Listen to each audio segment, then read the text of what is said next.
11ஆம் வகுப்பு கணக்குப் பதிவில் இருப்பாய்வு தயாரித்தல், பொருள் மற்றும் தீர்வுகள், வினாக்கள் 1 முதல் 4 வரை. கணக்கியல் சுழல், அதாவது கணக்கீடுகளின் தயாரிப்பு வரிசை முறையை குறிக்கக்கூடியது. முதலாவதாக, ஆண்டினுடைய தொடக்கத்தில் உள்ள இருப்புகள், அதாவது சென்ற ஆண்டு இருப்புநிலை குறிப்பில் உள்ள இறுதி இருப்புகளும் பதிவு செய்யப்படும். அதன் பிறகு நடப்பு ஆண்டினுடைய வணிக நடவடிக்கைகள் அனைத்தும் பதிவு செய்யப்படும். அவை முதலில் துணை ஏடுகளிலும், துணை ஏடுகளில் பதிவு செய்ய இயலாதவை குறிப்பேடுகளிலும் பதிவு செய்யப்படும். துணை ஏடுகளிலும் குறிப்பேடுகளிலும் பதிவு செய்யப்பட்ட பிறகு அந்த பதிவுகள் பேரேட்டு கணக்குகளில் எடுத்து எழுதப்படும். பேரேட்டு கணக்குகள் முடிக்கப்பட்ட பின் அவற்றில் வரக்கூடிய இருப்புகளைக் கொண்டு கணக்கியல் சரித்தன்மையை ஆராய்வதற்காக இருப்பாய்வு தயாரிக்கப்படும். இருப்பாய்வின் துணை கொண்டு முதலில் மொத்த லாபம் அல்லது நட்டம் கண்டறிய வியாபார கணக்கு தயாரிக்கப்படும். அடுத்து வியாபாரத்தினுடைய நிகர லாபம் அல்லது நிகர நட்டம் கண்டறிய லாப நட்ட கணக்கு தயாரிக்கப்படும். பிறகு பொறுப்புகளையும் சொத்துக்களையும் கண்டறிய இருப்புநிலை குறிப்பு தயாரிக்கப்படும். கணக்கியலின் பொன்னான விதிகள். ஆள்சார் கணக்கு பெறுபவரை பற்றுவை, தருபவரை வரவை. அதாவது நம்மிடம் கடனாக பெறுபவர் கடனாளி கணக்கு பற்று பக்கம் இடம்பெறும். கடனீந்தோர் நமக்கு தருபவர் கணக்கு வரவு பக்கம் இடம்பெறும். சொத்து கணக்கு உள்வரும் சொத்து கணக்கு பற்று, வெளிச்செல்லும் சொத்து கணக்கு வரவு. சொத்து வாங்கும் பொழுது பற்று வைக்கப்படும். எனவே சொத்துக்கள் அனைத்தும் பற்று இருப்பையே காட்டும். பெயரளவு கணக்கு செலவுகள் நட்டங்களையும் பற்றுவை, வருமானங்களையும் ஆதாயங்களையும் வரவை. செலவுகள் நட்ட கணக்குகள் பற்று பக்கம் பதியப்படுவதால் பற்று இருப்பை காட்டும்.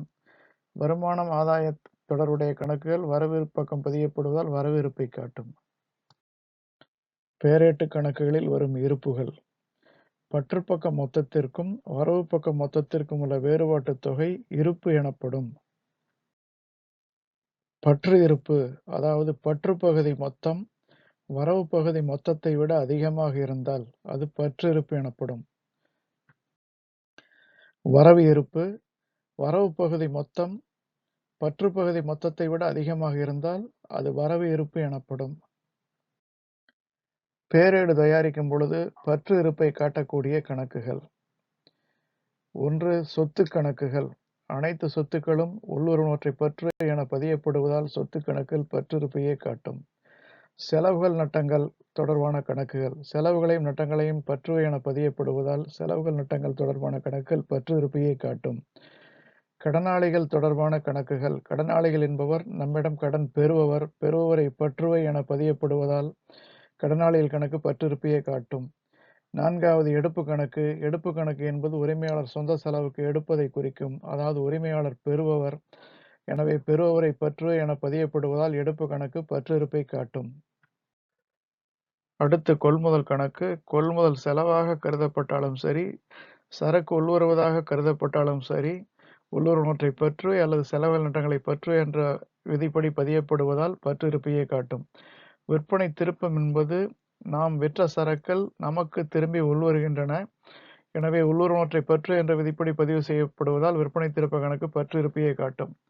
பெறுதற்குரிய மாற்றுச்சீட்டு என்பது நாம் பணத்திற்கு பதிலாக பெறக்கூடியது. எனவே அது சொத்தாக கருதப்படுவதால் உள்ளுறுவனவற்றை பற்று என்ற விதிப்படி பதிவு செய்யப்படுகிறது. எனவே பற்று இருப்பையே காட்டும்.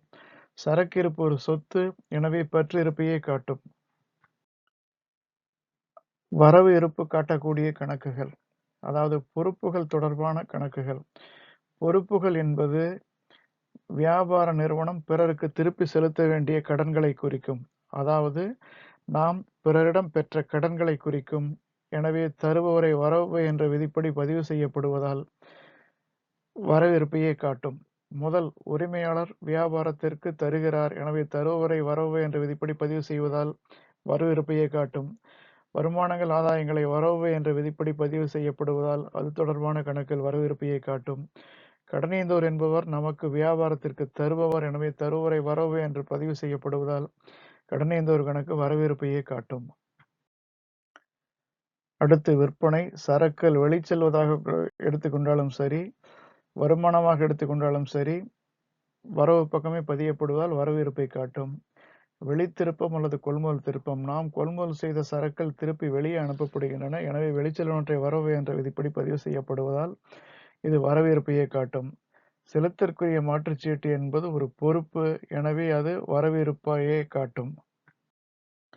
இருப்பாய்வு. பேரேட்டு கணக்குகள் அனைத்தும் முடிக்கப்பட்டுவிட்ட நிலையில் பேரேட்டு கணக்குகளில் வரக்கூடிய பற்று இருப்புகளையும் வரவு இருப்புகளையும் ஒரே இடத்தில் கொண்டு வந்து ஒரு அறிக்கையாக தயாரிக்கப்படும். அந்த அறிக்கை இருப்பாய்வு எனப்படும். அதாவது பேரேட்டு கணக்குகளில் உள்ள பற்று இருப்புகளையும் வரவு இருப்புகளையும் கொண்டு கணக்கேடுகளின் கணக்கீட்டு சரித்தன்மையை பரிசோதிக்க தயாரிக்கப்படும் ஒரு அறிக்கையே இருப்பாய்வு எனப்படும். J.R. பாட்லிபாய்.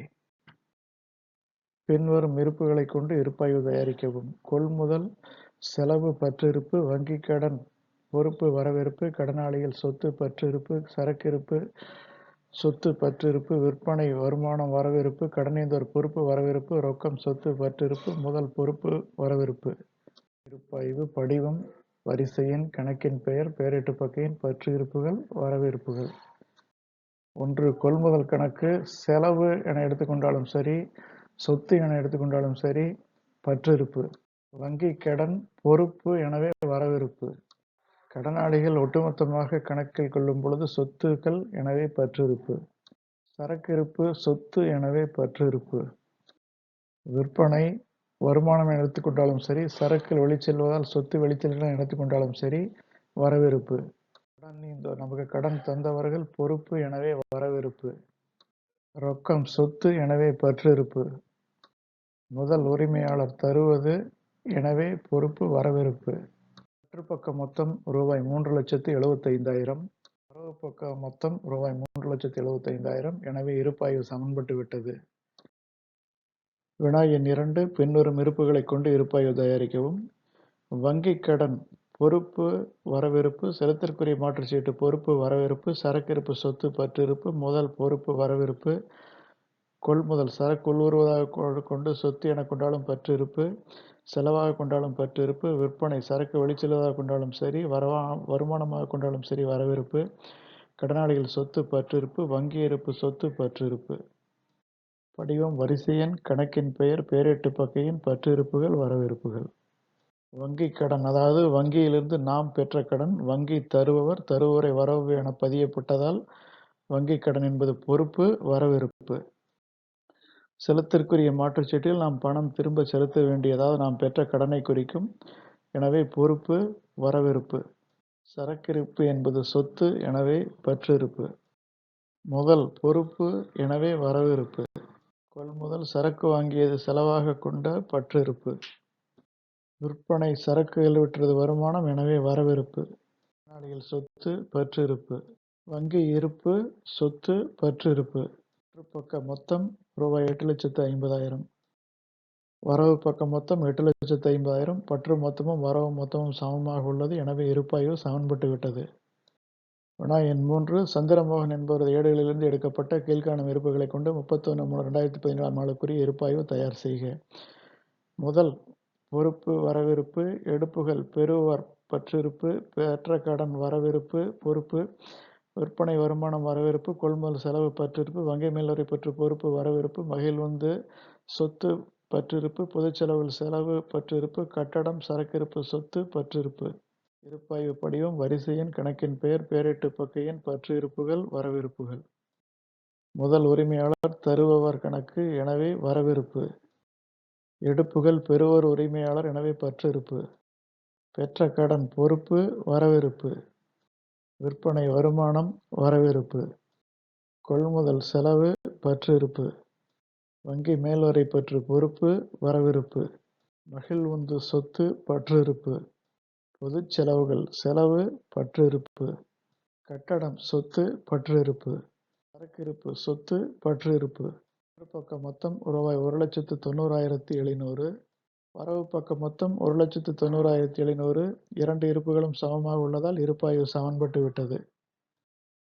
வினா எண் 4. பாபு என்பவரது ஏடுகளிலிருந்து எடுக்கப்பட்ட கீழ்காணும் இருப்புகளை கொண்டு 31/3/2016 நாளுக்குரிய இருப்பாய்வு தயாரிக்கவும்.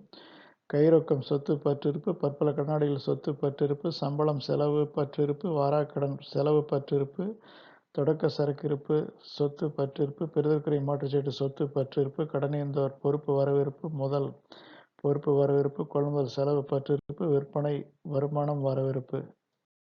படிவம், வரிசை எண், கணக்கின் பெயர், பேரேட்டு பக்கையின் பற்று இருப்புகள், வரவிருப்புகள். கைரொக்கம் சொத்து எனவே பற்று இருப்பு. பற்பல கடனாளிகள் சொத்து பற்று இருப்பு. சம்பளம் செலவு பற்று இருப்பு. வாராக்கடன் நஷ்டம் எனவே பற்று இருப்பு. தொடக்க சரக்கிருப்பு சொத்து பற்று இருப்பு. பெறுதற்குரிய மாற்று சீட்டு சொத்து பற்று இருப்பு. பற்பல கடனீந்தோர் பொறுப்பு வரவிருப்பு. முதல் பொறுப்பு வரவிருப்பு. கொள்முதல் செலவு பற்று இருப்பு. விற்பனை வருமானம் வரவிருப்பு. பற்று பக்க மொத்தம் 86,800. வரவு பக்க மொத்தம் 86,800. இரண்டு பக்க மொத்தமும் சமமாக உள்ளது. இருப்பாய்வு சமன்பட்டு விட்டது. வாழ்க வளமுடன்.